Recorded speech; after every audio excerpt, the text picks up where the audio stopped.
Sports, and we now bring in our pal Kenny Albert on the video call center. Joins us from his home in northern New Jersey. Kenny is going to call the Giants and the Jets this weekend. That means no travel for Kenny. How excited is Kenny about not having to get on a plane this weekend? Well, Bill, it is nice, especially after traveling to Detroit with the Knicks on Wednesday, Raleigh, North Carolina with the Rangers yesterday. It's a treat to not have to travel this weekend, and looking forward, despite the records, looking forward to the call on Sunday, Jets and Giants. I might be setting some kind of a new NFL record. It's my third straight Jets-Giants game on Fox. They play every 4 years, every 8 years on Fox. I was there in 2003, 2011, and again this Sunday. It's a tradition unlike any other. Sam Darnold, Daniel Jones, each team, of course, with a young quarterback. How would you assess each of these young players' progress to this point? Well, the key word, you just said it, Bill, is young. This is Sam Darnold's 19th NFL start. Daniel Jones made his first start week 3 this season. It's his 6th start. And when you think back, before the last 5 or 10 years, many quarterbacks who were drafted high in the first round had to wait. Aaron Rodgers sat 3 years behind Brett Favre. Eli Manning waited until the middle of the season, watched Kurt Warner start games for 9 weeks. Donovan McNabb in Philadelphia. Carson Palmer sat a whole year. So, these days quarterbacks start right away. And for Daniel Jones, it only took 2 games, and he was named the starter prior to that 3rd week. And you think back to a Peyton Manning, 3-13 during his rookie season. Troy Aikman, 0-11 during his rookie year. I'm not saying that Darnold and Jones are going to have the success of Manning or Aikman, although their coaches and their fans certainly hope they do. But fans have to be patient. It takes time. These guys are young. They're learning. We saw the high point for Darnold this year in the Dallas game. For Daniel Jones, it was probably his first start, the game against Tampa Bay, when he led the Giants back from an 18-point deficit. They've had their struggles since then, but I think patience is the key word.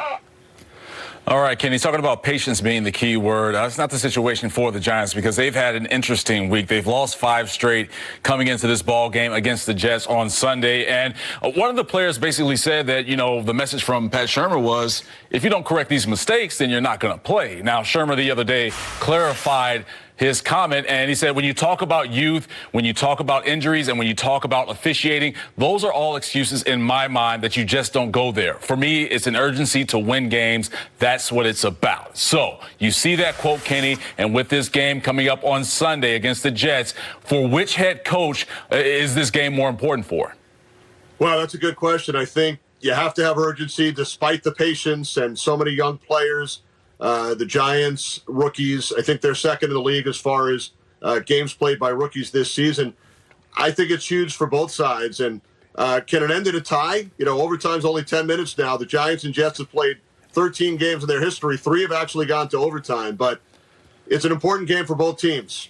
Neither team is going to make the playoffs this year, barring a miracle. But when you look at what's gone on, the Giants with the 5 straight losses, as you mentioned, the Jets with the 1-7 record, I think it's just as equally important for both head coaches. And, again, barring a tie, one of them will go home with a win, and one of these teams will suffer their 8th loss. All right, Kenny, let's open up the conversation to the rest of the NFL. And we're entering week 9, and we want to talk about the MVP at this point of the season. Now, there's a lot of names you can throw out: Tom Brady, Lamar Jackson, maybe even a Russell Wilson. So I want to hear Kenny Albert's MVP right now at the midpoint of the season. Well, I think you're right as far as all those names. You could throw Aaron Rodgers into the mix. I know Patrick Mahomes was hurt for a couple of weeks. At this point, I was out in Seattle this past Sunday, and Russell Wilson was tremendous. He threw 5 touchdown passes against the Tampa Bay Bucks. It was a great game, 40-34 in overtime. You look at his numbers, and this is not the same Seattle team that we're used to seeing over the last 5 or 6 years that reached 2 Super Bowls, won 1, probably should have won both. The Legion of Boom, they're gone. You have Bobby Wagner as the anchor of that defense. They trade for Jadeveon Clowney, but none of those other guys are there.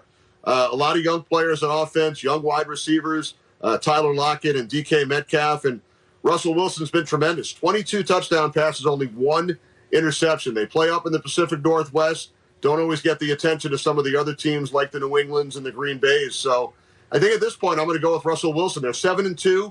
It's the best division in the league. You have an undefeated team in the 49ers. You have the defending conference champion in the Rams. The NFC West right now, if you add up all the wins, they're the best division in football. And their quarterbacks have stayed healthy. They've started every game, all 4 teams in that division. All right, Kenny. Hey, thanks so much as always. And we look forward to watching you on the Giants and Jets game this weekend. Thanks, Kenny. We'll see you soon. Thanks, guys. Look forward to it.